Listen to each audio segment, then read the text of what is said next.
രാജ്യസന്നദ്ധനായി K Surendran.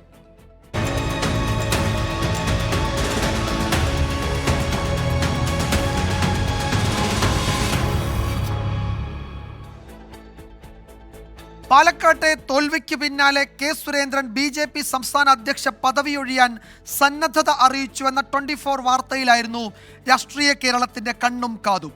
ഈ വാർത്ത K Surendran പിന്നീട് ഏറെക്കുറെ സ്ഥിരീകരിക്കുകയും ചെയ്തു. താൻ പദവിയിൽ തുടരണമോ വേണ്ടയോ എന്നത് കേന്ദ്ര നേതൃത്വം തീരുമാനിക്കും എന്നായിരുന്നു സുരേന്ദ്രന്റെ പ്രതികരണം. തോൽവിയുടെ ധാർമ്മിക ഉത്തരവാദിത്വം പ്രസിഡന്റ് എന്ന നിലയിൽ തനിക്കുണ്ടെന്നും കെ സുരേന്ദ്രൻ പറഞ്ഞു. എന്റെ അധ്യക്ഷ സ്ഥാനം ഇപ്പോൾ ഒഴിയണമോ അതല്ല കാലാവധി തികയ്ക്കണോ എന്നൊക്കെയുള്ള കാര്യങ്ങളിൽ അന്തിമമായ തീരുമാനമെടുക്കുന്നത് പാർട്ടിയുടെ കേന്ദ്ര നേതൃത്വമാണ്. അതിൽ വ്യക്തിപരമായിട്ടുള്ള ഇഷ്ടാനിഷ്ടങ്ങൾക്ക് യാതൊരു പ്രസക്തിയുമില്ല. ഞാൻ ശരിയായ നിലയിലല്ല പ്രവർത്തിച്ചതെന്ന് ബോധ്യമുണ്ടെങ്കിൽ ഓഡിറ്റിന് വിധേയനാവും. ഞാൻ നിൽക്കണോ പോണോ എന്ന് പാർട്ടി കേന്ദ്ര നേതൃത്വം തീരുമാനിക്കും. ആരും രാജിവെക്കുന്നില്ലെന്നും രാജി ചോദിച്ചിട്ടില്ല എന്നുമായിരുന്നു BJP കേരള പ്രഭാരിയുടെ പ്രതികരണം. ദീപക് ധർമ്മടം വിശദാംശങ്ങളുമായി ചേരുന്നു കോഴിക്കോട്ട് നിന്ന്. ദീപക് പുറത്തുവിട്ട അല്ലെങ്കിൽ ദീപക് ആദ്യം റിപ്പോർട്ട് ചെയ്ത ഈ വാർത്ത ഇപ്പോഴിതാ BJP സംസ്ഥാന അധ്യക്ഷൻ തന്നെ തള്ളുന്നില്ല, ഏറെക്കുറെ സ്ഥിരീകരിക്കുകയും ചെയ്യുന്നുണ്ട്. ഒരു പ്രധാനപ്പെട്ട രാഷ്ട്രീയ നീക്കം തന്നെയാണ് BJPയിൽ സുരേന്ദ്രൻ രാജിവെക്കാൻ ഉള്ള സന്നദ്ധത കേന്ദ്ര നേതൃത്വത്തെ അറിയിക്കുന്നു എന്നത്. ഒരു ഉപതെരഞ്ഞെടുപ്പ് നടക്കുന്നു. പാലക്കാട് BJPയുടെ ശക്തി കേന്ദ്രമാണ്. അവിടുത്തെ ശക്തി ദുർഗങ്ങളിൽ പാർട്ടിക്ക് കാലിടറുമ്പോൾ പാർട്ടിക്കകത്ത് വലിയ പ്രതിഷേധം, വിമർശനം സുരേന്ദ്രനെതിരെ ഉണ്ടാകും. അത് മുൻകൂട്ടി കണ്ടുകൊണ്ട് സുരേന്ദ്രൻ നടത്തിയൊരു നീക്കമായിരുന്നു. അത് ഏറെക്കുറെ വിജയിക്കുകയും ചെയ്തു. എന്തായാലും സുരേന്ദ്രൻ പദവി ഒഴിയില്ല. രാജ്യസന്നദ്ധത അറിയിച്ചെങ്കിലും പദവി ഒഴിയില്ല. അദ്ദേഹം പദവിയിൽ തുടരും. ആ നിലയ്ക്ക് ഈ മട്ടിലുള്ള വിമർശനങ്ങളെ കൂടി ചെറുക്കാൻ സുരേന്ദ്രൻ ഈ അവസരം അങ്ങനെ ഉപയോഗിച്ചു എന്ന് പറയാം, അല്ലേ?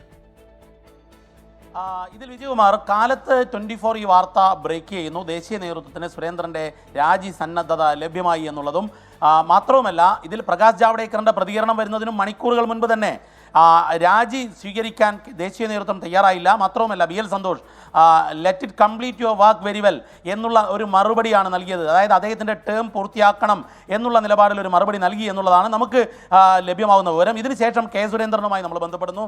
കെ സുരേന്ദ്രൻ ആ വാർത്ത നമ്മൾ നൽകിയ വാർത്ത 24ൻ്റെ ബിഗ് ബ്രേക്ക് സ്ഥിരീകരിക്കുന്നു. പിന്നീടാണ് പ്രകാശ് ജാവ്ദേക്കറിൻ്റെ വാർത്താക്കുറിപ്പ് തന്നെ വരുന്നത്. പ്രകാശ് ജാവ്ദേക്കറിൻ്റെ വാർത്താക്കുറിപ്പിൽ പാലക്കാട് ഉൾപ്പെടെ 2026 വിജയിക്കും, ആരുടെയും രാജി ദേശീയ നേതൃത്വം ആവശ്യപ്പെട്ടിട്ടില്ല. അതായത് ദേശീയ നേതൃത്വം ആവശ്യപ്പെട്ടാണ് രാജി സന്നദ്ധത എന്ന ഒരു വാർത്ത വരാനുള്ള സാധ്യതയുണ്ടെന്നത് കണക്കിലെടുത്തുകൊണ്ട് പ്രകാശ് ജാവ്ദേക്കർ സാധാരണഗതിയിൽ ഇത്തരത്തിൽ ഒരു പ്രതികരണത്തിന് തയ്യാറാകാത്തതാണ്. അദ്ദേഹം തന്നെ, പ്രഭാരി തന്നെ തയ്യാറാകുന്നു. രഘുനാഥിൻ്റെ പ്രതികരണം വരുന്നു പാലക്കാട്ടെ പ്രശ്നങ്ങളെക്കുറിച്ച്. അത് ഏറ്റവും ഒടുവിലാണ് കെ സുരേന്ദ്രൻ്റെ വാർത്താ സമ്മേളനത്തിൽ അർത്ഥശങ്കയ്ക്കിടയില്ലാത്ത വിധം, അതായത് എന്താണോ 24 കാലത്ത് ബ്രേക്ക് ചെയ്ത് ഈ തെരഞ്ഞെടുപ്പ് പരാജയത്തിൻ്റെ ധാർമ്മിക ഉത്തരവാദിത്തം പ്രസിഡന്റ് എന്നുള്ള നിലയിൽ ഞാൻ ഏറ്റെടുക്കുന്നു, ഒരു കൂട്ടുത്തരവാദിത്തമാണ് വേണ്ടതെങ്കിലും ഒരു പ്രസിഡന്റ് എന്ന നിലയിൽ ഞാൻ ഏറ്റെടുക്കുന്നു, അതുകൊണ്ട് രാജിവെക്കാൻ അനുമതി നൽകണം എന്നതായിരുന്നു സുരേന്ദ്രൻ്റെ കേന്ദ്ര നേതൃത്വത്തിനോടുള്ള സന്ദേശം. അതുതന്നെയാണ് പിന്നീട് കെ സുരേന്ദ്രൻ വാർത്താ സമ്മേളനത്തിൽ പറഞ്ഞത്.